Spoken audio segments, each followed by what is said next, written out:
All right, I have cleaned up the corroded area of this Star Race MPU. You can see the bare copper. It's not actually bare. I have conformal coated that with a 3M conformal coat product. Changed out the CR2032 battery holder. I just like this style better, and there's a blocking diode on the back side also. It became necessary to change out Z2 and Z3 in the clock section, plus a new crystal. There's two 2K and one 5.6K resistors here. Miscellaneous components up here to replace the entire reset section with this single Dallas Maxim 1811 equivalent. And that reduces the, I guess, probability of failure significantly in my mind. There was a zener that's in this section that frequently burns up. Plus, this was all corroded anyway, so it needed to go. I tested the socketed ICs. This is the switch matrix. These are 7404s. Those were both good. One of the 7400s that somebody had replaced previously tested bad. U4 tested bad. I moved U5 into U4, and then I put a new chip into the U5 position. This one was the one that had the dual 20-pin machine pin SIPs. I put a 40-pin socket into there so that it mates up really nicely with the machine pin SIPs, and then of course the chip mates nicely with the new socket. Somebody had put the classic bridge between these two traces in to defeat the slam switch. I think that's an ugly mod. I put a loop of wire between this capacitor and resistor. This also serves as where I tie the hang tag onto.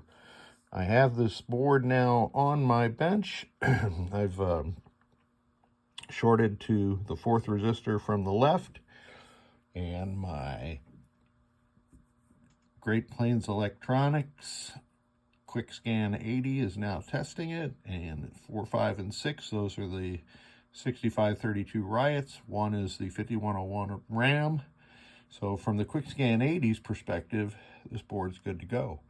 So let me put it on the bench. Let me put it into my Spider-Man, and let's see what it does with the displays.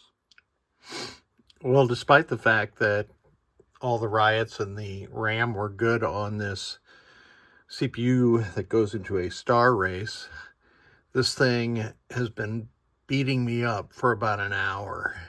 And the problem was that the displays were working, the solenoids were working, but it wasn't driving any lamp circuits at all. And on Gottlieb System 80 games, if the tilt relay is not working correctly, maybe the game over relay, the lamp circuits go through that relay. So you're never going to see any attract mode if that relay is not working correctly. So there is a multiple problems that I've detected. One was the 74154 located here had a really, really crappy socket, and pin 2 of this chip was not making with the socket so that it could drive the 7404 so that it could drive the game over or tilt relay. So this chip was dead also, so I've socketed it and replaced it. And then further on, this 7432 was dead. This is the chip that's used to read the dip switches. And I noticed that the game was refusing to show the ball in play / credit display. And for that to happen on Spider-Man, switch 28 must be turned on. So I reasoned that switch 28 was failed. First of all, let me show you on the schematics how this works. Switch 28 is one of these in here. Where is it? 28, okay. But the game only reads these switches at power on or start of a game. I'm not sure, maybe it's start of a game. But it can only read these switches if this 7432 is operational, and the 7432 is an OR gate, so you get a signal out of U5 it's inverted by Z12, and then the OR signal, or that signal gets ORed with signals coming out of Z33, the 74154 that had the crappy socket. And since pin 2 was not making, then a couple of things were happening. One is it will never turn on DS1, which is device select 1. Device select 1 is a 74175 on the driver board that drives both the game over and the tilt relay, so that was never happening.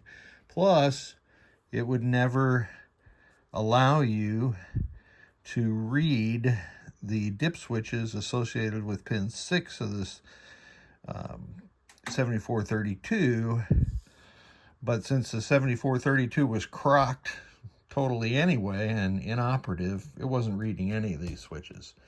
So after I changed out the 7432, I put a good socket in for this 74154 and replaced it with a new chip. I socketed and replaced Z34, and you can see all that work here with the white dots on top of the chip. It also had a bad 7417 here, which I replaced before any of this fiasco started. And I had to take out the craptastic SIP strips that were holding U5 in. And once I took them out, I found out why they used them is because a bunch of the pads on the top side of this board were just burnt off. So regrettably, I had to put another SIP strips in there, or two more, to correct that issue. And then the socket over here for U6 was really crappy too, so I had to change it out. But now I think I've got this thing working. I've got my dip switches set identically to my Spider-Man, which allows me to easily see if anything is going wrong. So let's boot it up. Remember, System 80's got a 5-second delay.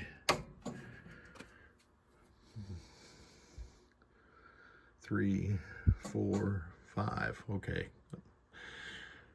So it's booted up, and I've got a 7-digit display up here. That's why it's only showing 6 digits, but everything's operating correctly. This is, I believe, the game over. No, I'm sorry. I'm not sure which lamp this is. I've had this glass out of here so long, I can't remember. Anyway, let's get into test. And I'm going to skip to test 16.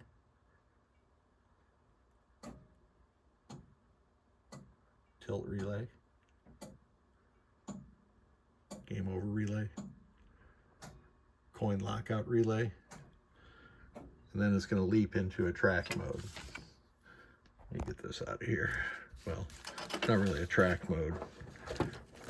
It's all a lamp test.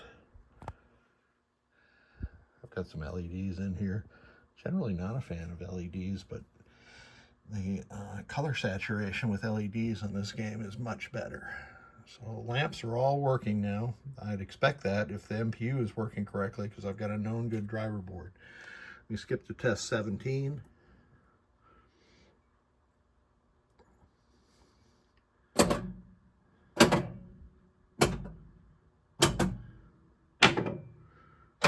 So on the early System 80s, it skips tests 3, 4, and 7, as those are the coin counters, but you could hear that those were all working correctly otherwise.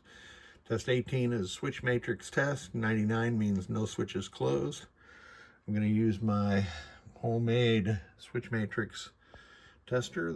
I made this before Pennytech was making these. This one is tried and true, and I'm going across the diagonal. I'm not going to do 77. I'll do column 7 and row 7. If you do 77 on these games, it honks up the test. 19 is display test, and this is what the CPU was originally sent here for. Let me get back a little bit. Sorry about that crappy camera work. Let's make sure the ones are displayed correctly, because those are driven differently than every other digit. 2s.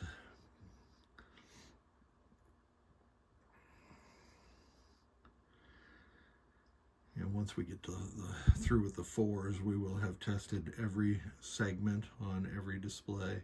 The client indicated that players 1 and 3, which are the top displays here, I'm sorry, the top left and the bottom left displays were honkered up, along with the credit ball and play display, but I don't see that at all.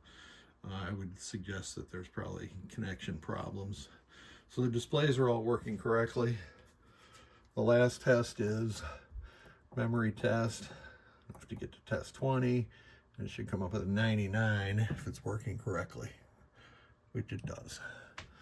So I get to play some Spider-Man, and check this out a little more before I go back and reinstall the Star Race ROM. Star Race is a beautiful game. It's a big wide body. It's got some interesting shots. The sounds on it are kind of hideous in my mind, but I think the sounds of Spider-Man are good, so to each his own. It's been a long, painful trip, but we are finally good to go with this board. Thank you so much, sir.